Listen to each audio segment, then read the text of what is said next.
Assalamualaikum warahmatullahi wabarakatuh. Saya dan kawan-kawan saya, kami dari kelompok 2. Ya, saya akan memperkenalkan satu-satu nama kelompok saya. Ya, yang pertama itu adalah Mulia Fikriawan. Ya, yang kedua Laura Mesya. Yang ketiga Muhammad Adisa. Yang keempat yaitu Eka Septiana. Yang terakhir kameramen kita yaitu Maisyara.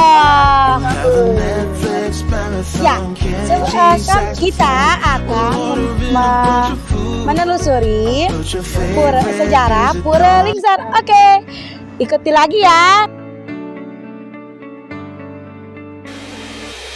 Perjalanan menuju Pura Lingsar membutuhkan waktu 26 menit.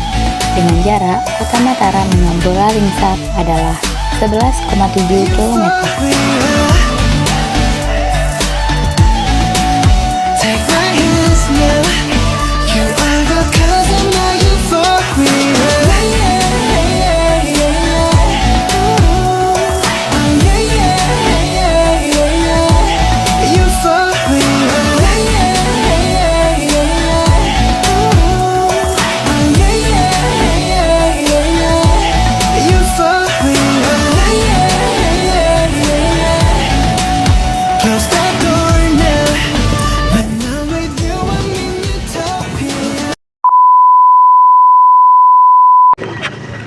Kakak mau kemana sih?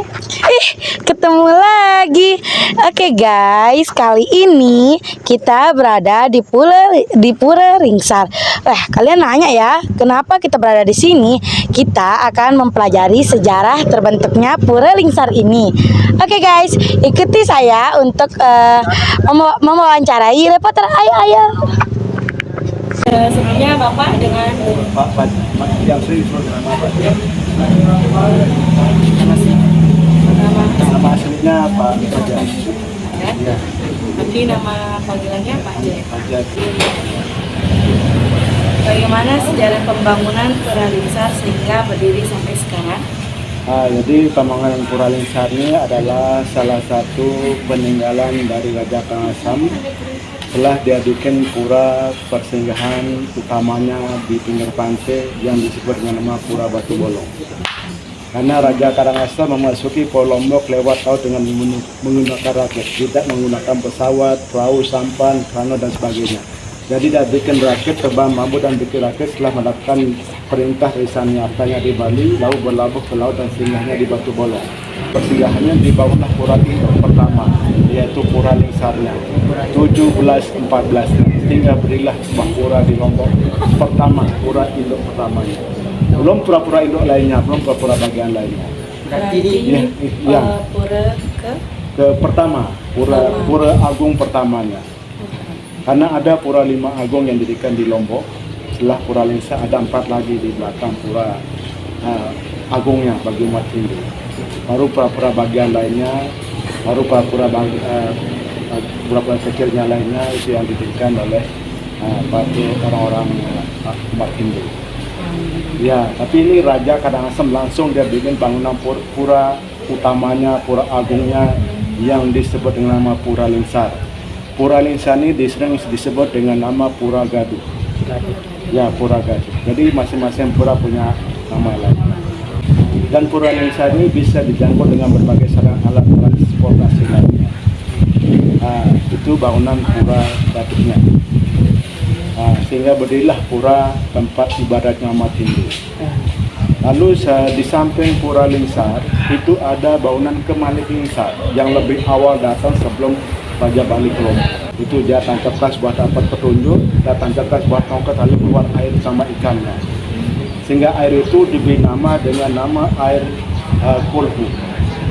Nah, setiap kita ngambil air, kita bacakan kulhu. Dia keluar air itu namanya kelebutan. Kelebutan itu dalam bahasa Arab artinya kalbutai, penyuci batin. Jadi hati-hati yang rusak, yang galau-galau, yang patah hati, yang bisa disucikan pakai air itu. Apalagi yang sakit-sakit hati. Pada air suci itu yang dinamakan kelebutan itu di sana ada tempat kita make wish-nya. melempar koin logam seperti di Roma. Apapun hajat kita boleh menyampaikan kepada Allah SWT dengan cara melempar sebuah koin logam seperti diibaratkan di Arab Saudi atau di Mekah, yaitu melempar 3 jumlah. Ya, ada di dalam nanti. Yang poin kedua, kita dapat ngitung batu dikeramakan untuk lambang sukses kelanjutan. Itu ada di dalam nanti. Yang poin ketiga juga dapat kita melihat ikan dikeramakan, namanya ikan tuna. Panjang kurang lebih 1 meter 30 cm. Pura tempat berdirinya Raja Bali dulu yang berhasil mendirikan bangunan pura pertama di Lombok, yaitu Pura Lingsari. Lalu satu kali setahun di tempat ini diadakan upacara besar bagi suku Sasak yang agama Islam dengan nama Puja Wali. Puja Wali itu hanya memperingati holtahnya wali yang sebenarnya itu Wali Songo.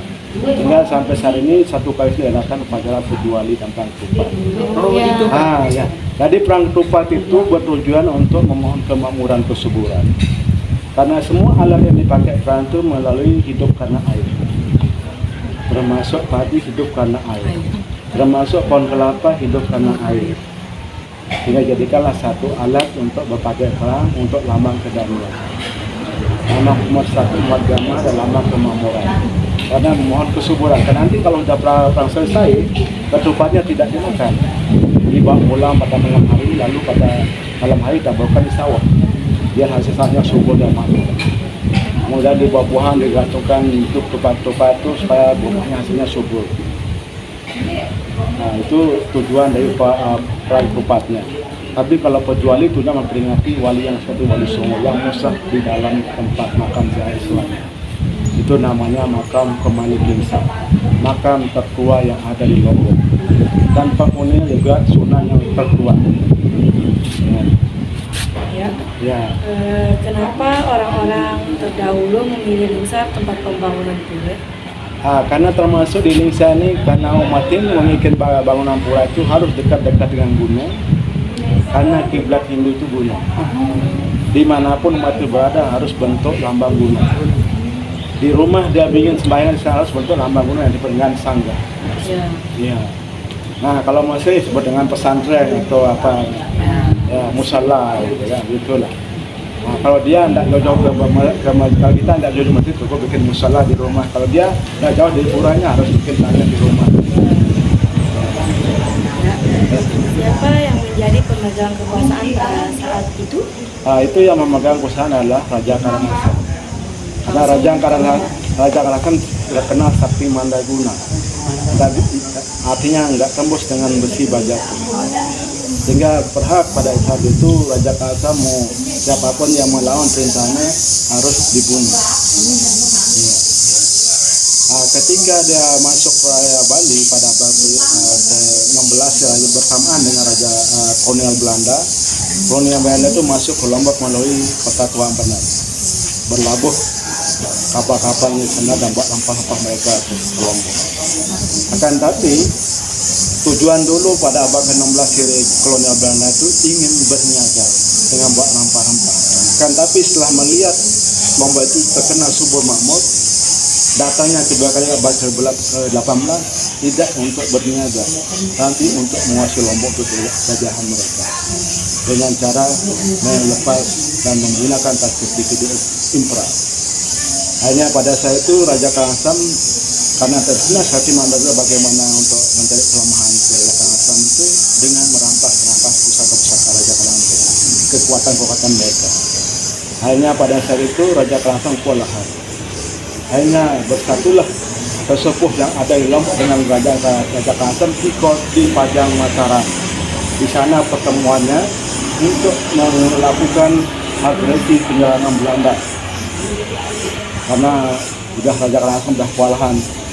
Hanya salah satu dari jenderal Belanda itu yang bertahan dan tidak ingin mengalah dari pertempuran itu adalah Jenderal Tan Han.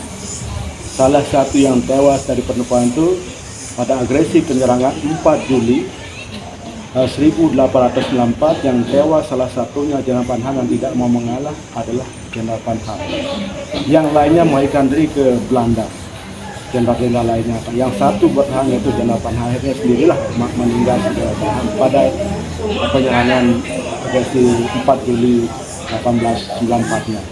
Akhirnya Janda Panhamnya dimakamkan tanggal 5 Juli di dekat mall, yaitu di Karangjangkung Mataram. Di sanalah dimakamkan Janda Panham itu pada tanggal 5 Juli karena terbunuhnya tanggal 4 Juli dan dimakamkan tanggal 5 Juli. Makanya kalau kita ke Karangjangkung kita akan menemukan Janda Panham, makam Janda Panham. Apakah ada rencana untuk merenovasi ulang Pura Lingsar? Ada, karena tapi tidak merubah dari bentuk aslinya, cuman diperkuat bahan-bahan bangunannya. Termasuk yang dulu pakai batu apa yang bisa dikurang pakai batu, atau pakai bata, pakai apa itu. Yang dulunya pakai nananya bisa pakai gres, pakaiannya memperkuat jenis bangunan tapi tidak merubah bentuk aslinya. Memperkuat bangunan. Dulu kita pakai tanah liat ya. Dulu kan belum ada semen, belum ada pasir itu. Sekarang dulu pakai tanah liat, tidak punya pasir. Yang dulunya pakai telur, yang jangan pakai anak semen untuk memperkuat masalah. Bagaimana respon masyarakat apabila Pura Lingsar dijadikan tempat wisata atau dijadikan tempat terjadinya perang Topak? Apakah sudah disetujukan terdahulu? Sudah disetujui dan sepakati bersama baik pihak dari umat Hindu maupun pihak kepada institusi agama Islamnya sudah menyepakati bahwa kedua tempat ini diresmikan untuk diadakan upacara 1 kali setahun. Cuman beda namanya saja. Sama-sama jatuhnya pada kalender ke-6 menurut kalender Hindu dan satu ke-7 menurut kalender Sasakya. Jatuhnya pada bulan purnama Desember. Satu Kabupaten Pura, hari ulang tahun Puranya sehingga diangkatkan secara besar-besaran. Karena Pojiwali tujuan memperingati wali yang seperti Wali Songo dan siap istilahnya di Lombok. Ya Pak, terima kasih atas kerjasamanya yang telah membahas sejarah Pura Lingsar. Ya, kami dari kelompoknya sekian dan terima kasih. Assalamualaikum warahmatullahi wabarakatuh.